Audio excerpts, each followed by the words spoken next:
Hello, good morning, and welcome to Google Digital Garage. Today's session is all about creating eye-catching presentations. But before we get stuck into today's session, I just want to do a brief intro. My name is Anthea, and I'm part of Google's free digital skills training program, Google Digital Garage. I've got 20 years experience in learning and development, change management, business improvement, and also coaching and mentoring. So I'm very, very much familiar with the need to create engaging and eye-catching presentations.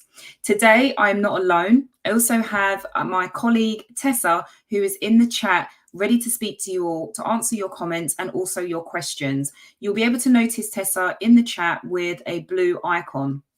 Now, if you want to participate in the chat, just be aware that you do need to have a YouTube account. If you don't have one, there'll be a button in the chat box that you can click and you can get signed up in just a few moments and then jump straight back into the chat and stay engaged with us. If you're having any difficulties as we go through today's quick session, please just refresh your browser and the video and also the sound should return to normal. So I think that's about it in terms of housekeeping. And because this is a brief session, I want to dive straight into it so I can help you learn how to create eye-catching presentations. So what we're going to do is we're going to split this session into two. So the first thing we're going to do is actually understand the impact of great graphics and how they affect the presentations that you create. And then I'm going to be sharing some top tips for you to make your presentations pop. So the first part of this is understanding the impact of great graphics. Now, one thing to be aware of is that, when people hear information, they're likely to only remember about 10% of that about 3 days later. So think about the presentations that you're delivering. Is it something that you want people to remember? Is it something that you want people to feel? Is it just something that you want to give people information about?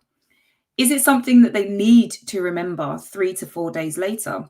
Well, if so, then maybe the introduction of graphics is going to help that, because if an image is paired with the same information that you give in your presentation, 65% of that information is retained. So just by having an image in there, you get to increase the amount that people retain moving forward. So think about how you can start incorporating images into your presentations.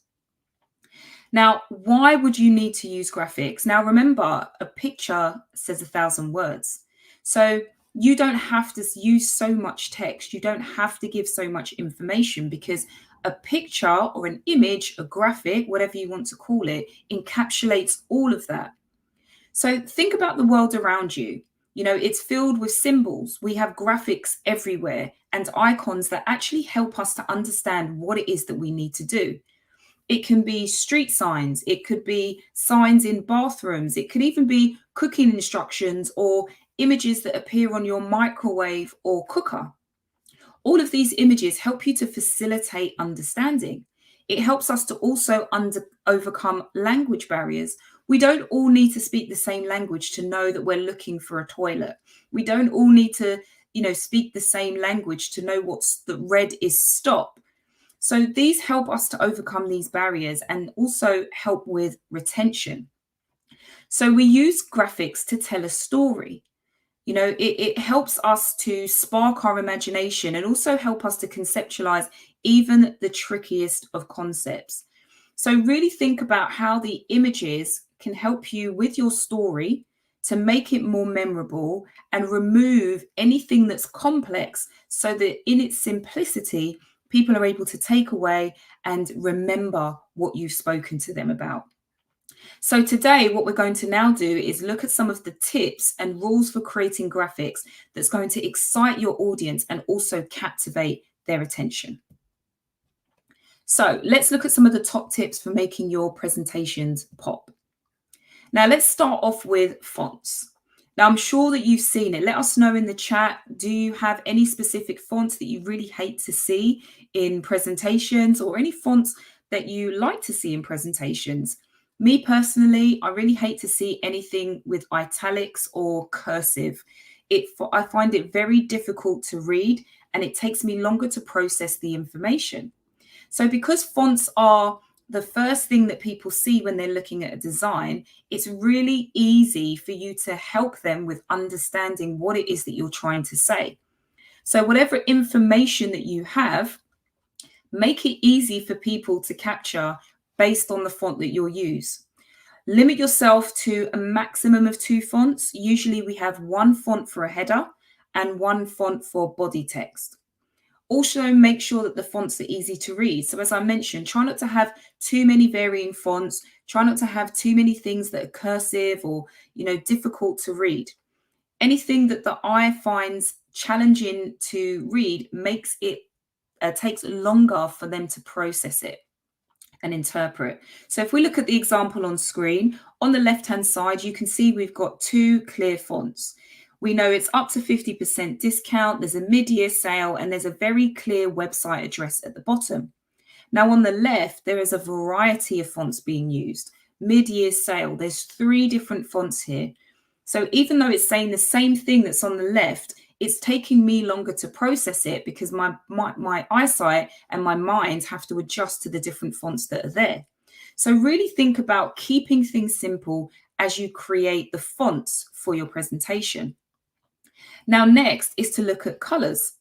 So the great graphics that you have, the next guideline for great graphics in your presentations is to limit your color palette. Consider having no more than 3 primary colors. Try to make your colors complementary. So maybe a primary color, the thing that highlights everything, a secondary color, and something a bit more neutral.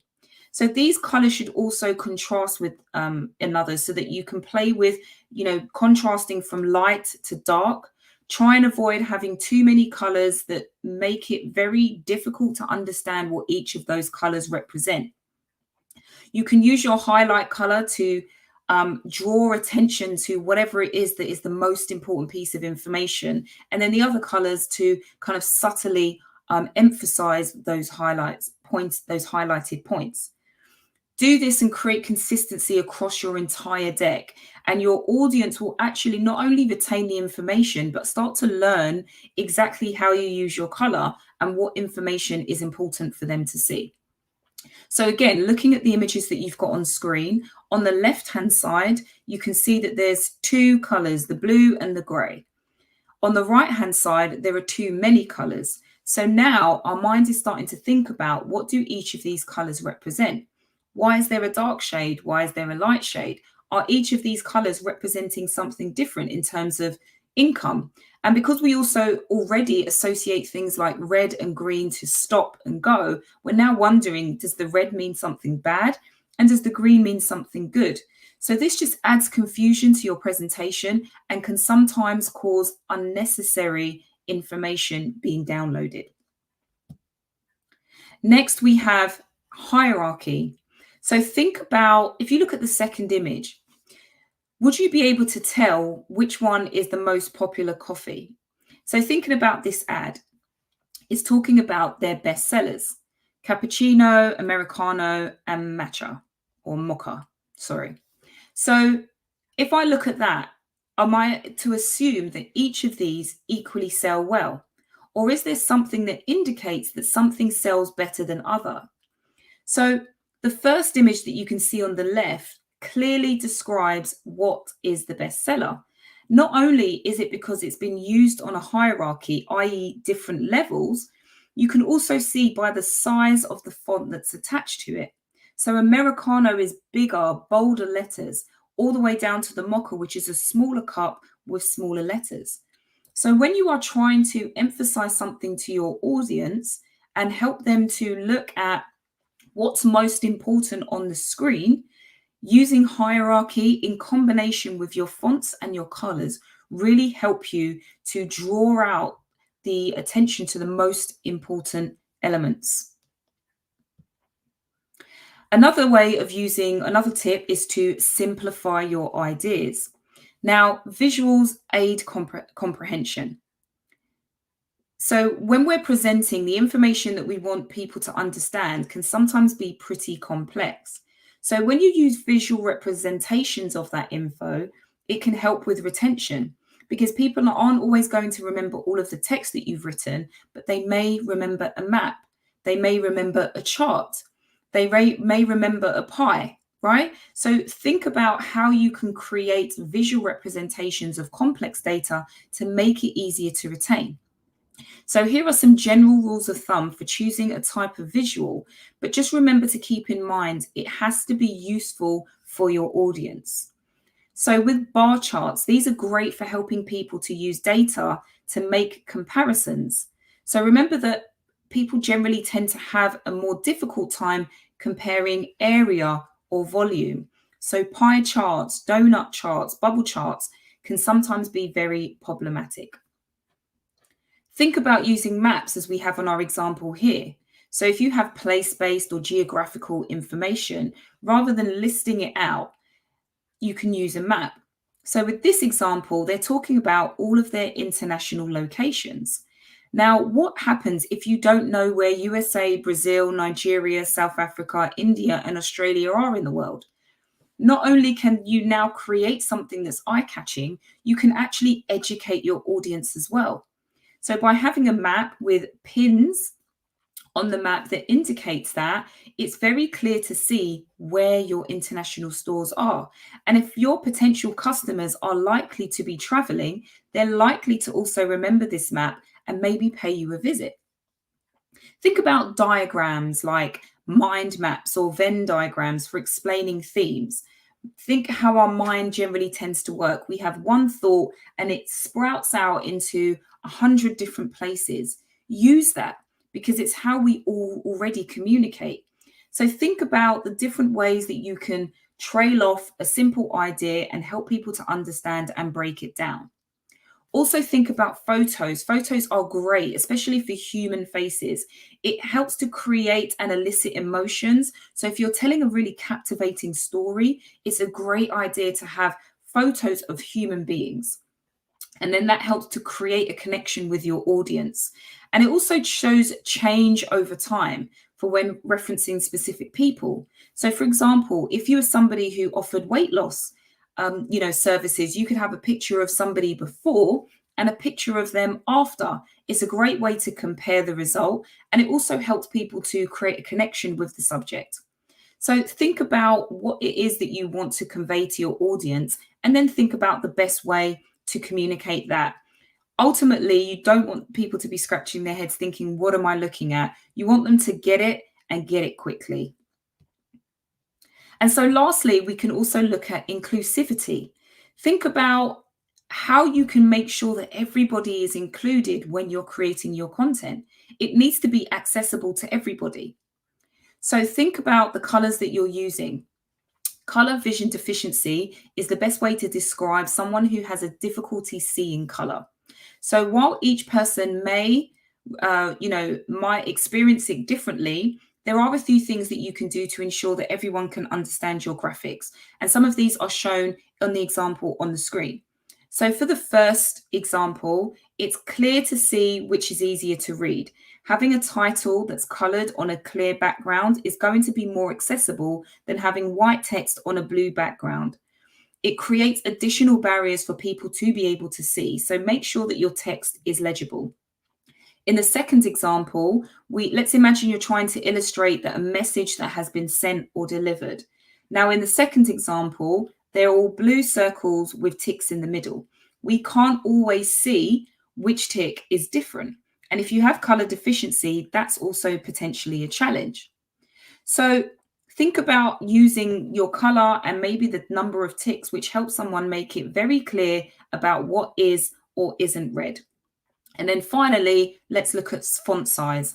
If it's something that's important, use big fonts. Don't make people squint to see what is being said. Make it clear, especially because people with varying eyesight might have different strengths, and people in the back looking at your presentation may struggle to see smaller fonts.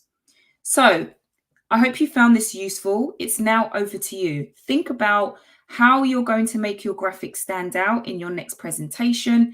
And we still have a minute. So if you have any questions, please do drop them in the chat, but also feel free to pop into the chat one thing that you're going to do to make your presentations stand out today.